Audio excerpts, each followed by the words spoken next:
De Jong plaît beaucoup à Manchester City, bien sûr. Bien sûr, quand on a vu le match de Manchester City, dans le milieu de terrain, c'est pauvre. C'est pauvre. Tu peux pas jouer avec Gueye en 6. Prenez De Jong, vous allez jouer avec lui. Il y a quelques jours, je vous ai annoncé que ce serait une très bonne idée que De Jong aille à Manchester City. Allez, venez le prendre, venez. Il est là, il est disponible. Une très bonne nouvelle pour tous les anti-De Jong, une bonne nouvelle pour toutes les personnes qui l'a déçu et qui veulent son départ. Manchester City est intéressé par De Jong. Selon José Alvarez, journaliste proche du club, City aime vraiment De Jong, ils veulent continuer à renforcer leur milieu de terrain. Ils analysent son état physique et décideront s'ils vont faire une offre ou pas cette semaine. Moi, personnellement, c'est l'un des seuls avec lequel j'arrive pas à être objectif. Je sais qu'il déçoit, hein. Je sais qu'il aurait dû faire beaucoup plus. Ça, je suis pas fou non plus, faut pas abuser. Mais c'est bon, le papa de Miles. Hein? Oh. Je sais pas. Et au pire des cas, vas-y. Il donne un gros chèque. Tu ramènes qui? Non, parce que c'est vrai, il y a Rodri. Mais Rodri, est-ce qu'il est fiable physiquement? Parce que je l'ai dit, en plus, la dernière fois, on a du nombre. Mais la fiabilité. Gavi s'est pas blessé? J'avais dit quoi? Donc tu remplaces par qui? Point d'interrogation, affaire à suivre. Ah, pardon. Il y a exactement deux choses qui se sont passées. Soit tu n'as pas envie de jouer, soit tu es fâché parce qu'on a récalé ton ami Baldé. Mais Yamal, moi je comprends que ça peut arriver sur un match. Mais petit, s'il te plaît, en termes d'envie, c'est clair qu'aujourd'hui tu t'es foutu de nous. En termes d'envie, moi je n'ai pas aimé. Mais je redemande encore à tout le monde, les gars, donnons beaucoup d'amour à cet enfant, il en a besoin.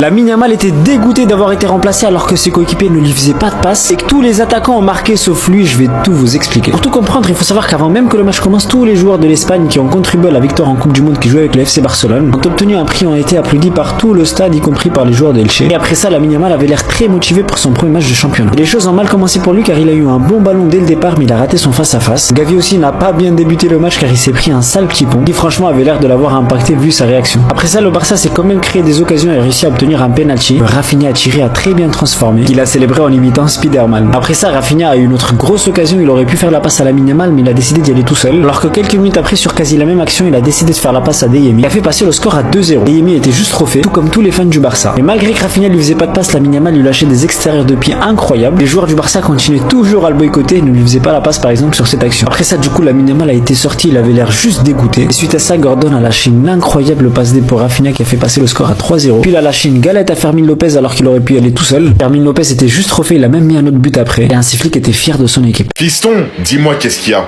Dis-moi, on est là pour t'écouter. Les gars, aujourd'hui, tout le monde était à la fête, tout le monde s'est régalé. Tu vois, c'est comme dans une soirée. Tout le monde est là, ils font la fête, ils dansent. Mais il y en a un qui n'a pas participé à la fête. Et c'est très rare de le voir pas participer à la fête. Lamine Yamal aujourd'hui, c'était très compliqué. Je l'ai pas senti en forme, je l'ai pas senti concerné, je l'ai même pas senti pour vous dire à 70%. Alors les 100%, on va même pas en parler parce que ce soir, il était pas au niveau. Qu'est-ce qu'il y a ? T'es encore blessé, t'es pas dedans, c'est le premier match de la saison. Non, moi les gars, je suis dégoûté. Ce soir, je me suis dit, je me pose dans mon canapé, le retour de Lamine Yamal, le retour du Barça. Il a pas fait un match dégueulasse, hein. À un moment donné, il a mis un caviar à Rafinha, mais il a perdu beaucoup de ballons.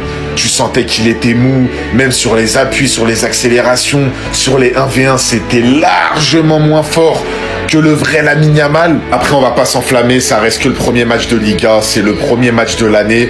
Peut-être qu'il veut pas se blesser, faut pas oublier qu'il revient de blessure. Il est sorti en deuxième mi-temps, alors peut-être que Flick lui a dit vas-y mollo, vas-y tranquille, on sait pas.